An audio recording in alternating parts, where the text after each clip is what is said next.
Bon, je pense que dans mon analyse, il faut vraiment distinguer deux, voire même trois types de viols au Congo actuellement. Je pense que j'ai l'impression qu'il y a beaucoup d'ONG qui veulent faire l'amalgame et donc montrer que bon, ben, tout ça, ce sont des viols de droit commun. Je pense que ça, c'est pas vrai. Puisque aujourd'hui, en fait, j'ai vu des écrits où on dit, bon voilà, c'est maintenant beaucoup plus des civils qui violent, c'est les militaires et les policiers qui violent, etc. C'est vrai. Mais lorsque vous analysez les viols qui se passent à l'est du Congo, d'abord déjà, c'est tout à fait différent de ce qui se passe à l'ouest du Congo. À l'ouest du Congo, c'est beaucoup plus de viols de droit commun. C'est une voisine qui ne cède pas aux avances du voisin, le voisin l'invite et puis, etc. Il finit par le violer. Ou alors c'est le militaire qui trouve une fille et qui l'entraîne, etc. Ça, ce sont des viols de droit commun et je pense qu'il faut les considérer comme tels. Mais je crois que ce qui se passe, par exemple, dans le Wallonie, ça, c'est tout à fait une tactique de guerre. Très, très bien.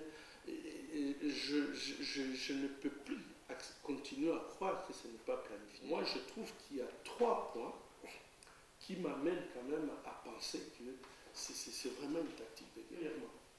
Ce sont des viols qui sont connus. On a vu, en fait, quand vous interrogez toutes les femmes qui viennent des milieux tout à fait différents, vous sentez très bien que ce sont des viols qui sont faits de façon, des viols massifs.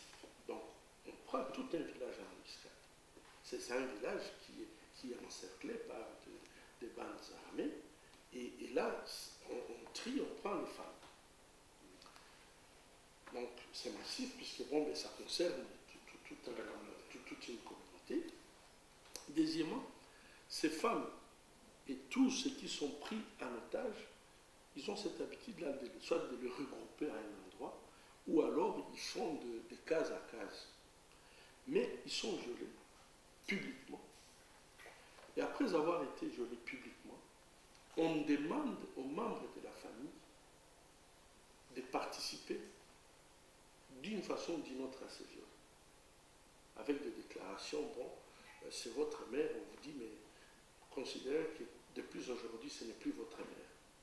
Vous vous déshabillez ou vous mourrez. Bon.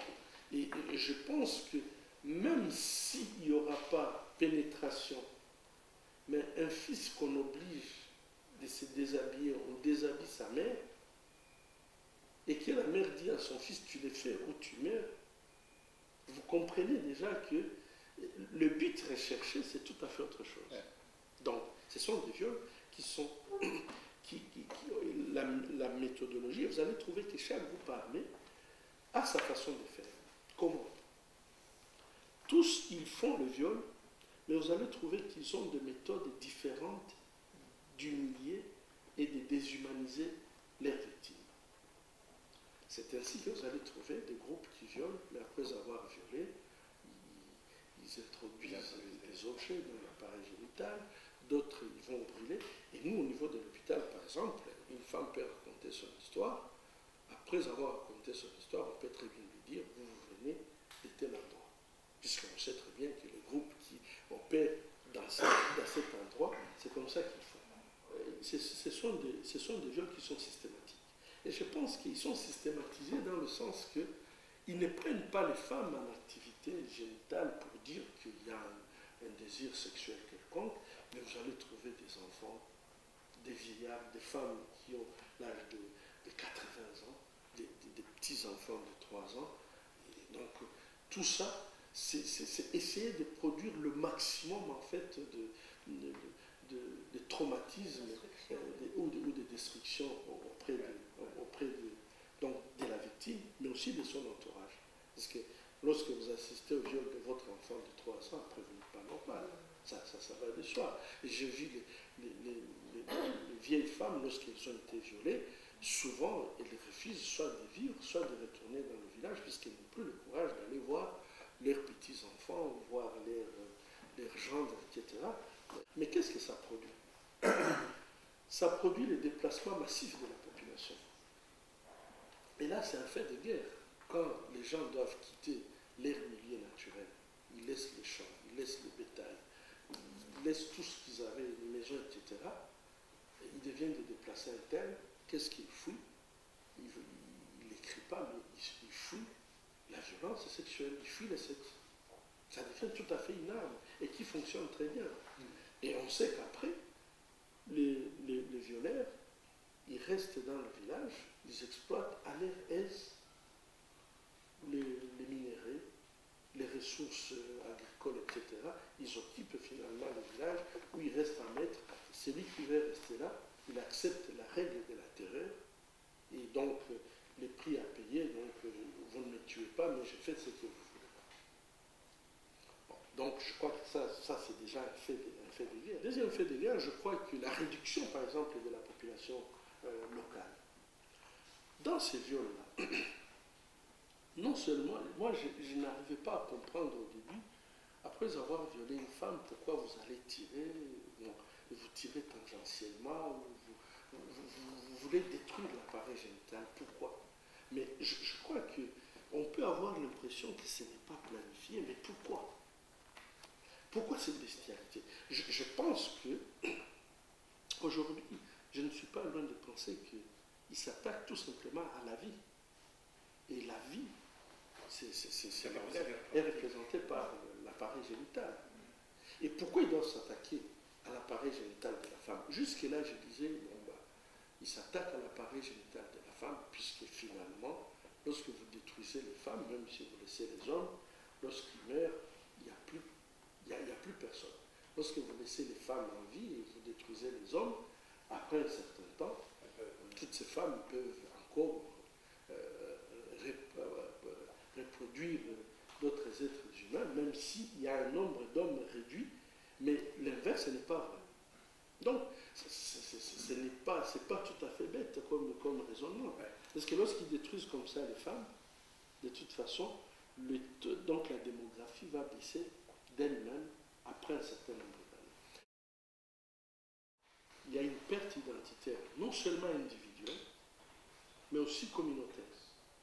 Puisque lorsque, par exemple, on prend un chef religieux, ou on prend une religieuse, on la viole en public. Pour un croyant catholique, c'est un mur qui tombe, c'est un mythe qui tombe, puisqu'il s'est dit, mais comment une vierge, on peut la faire comme ça? Je ne sais pas si vous comprenez. Il y a des bases sur lesquelles les gens croient fermement, ils savent que quelqu'un ne peut pas avoir la nudité de sa maman. Les gens, ils y croient. Et ils pensent que si tu vois ça, c'est une malédiction. Bon, il y a des croyances où, par exemple, chez certaines tribus, lorsqu'une femme mariée a eu des rapports sexuels avec un homme qui n'est pas son mari, elle ne peut plus donner à manger. Si elle donne à manger à sa famille, il y a tout ça. Il y a un tissu social qui se construit sur certaines croyances. Or, ce tissu social est en train de se désagréger. Et je pense que si on part de l'individu, un père de famille, j'ai vu des hommes qui ont été sodomisés. Ces hommes-là, ils se plaignent de l'impuissance, ils ont mal partout, même si vous les soignez. Et bon, ben, il y a une grande tendance suicidaire où, tu vois, quelqu'un il n'est plus capable, même quand tu lui poses des choses aussi simples, il n'est plus capable de les faire.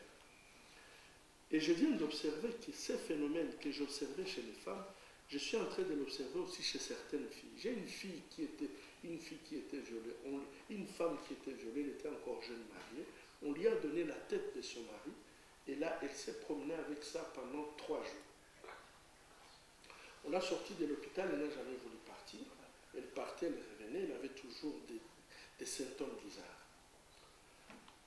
Oui, et puis cette fille-là, maintenant on voulait la scolariser. Elle avait fait la 5e de secondaire. Mais ce qui est bizarre, c'est que cette fille, dans sa tête, elle ne peut plus capable, elle dit, bon ben peut-être qu'on m'inscrive à l'école primaire. On sent une régression terrible dans tout ce qu'elle essaie de faire. Or, ces phénomènes-là, je l'observais beaucoup plus chez les hommes, où tu les trouvais complètement désorganisés, incapables de faire quoi que ce soit, et ça s'accentue beaucoup plus chez les hommes, chez qui on a amputé le pénis, ici, le sexe, et ils sont complètement... Alors, c'est un trouble psychologique où il ne peut même pas se concentrer lorsque vous causez avec lui. Et je pense qu'avec ça, cette perte identitaire individuelle qui se transmet, du fait que c'est un phénomène de masse, ça se transmet à toute la communauté, qui devient désagrégée, la cohésion sociale est perdue, va aboutir à tout simplement un désordre organisationnel. Et lorsque la communauté n'est plus en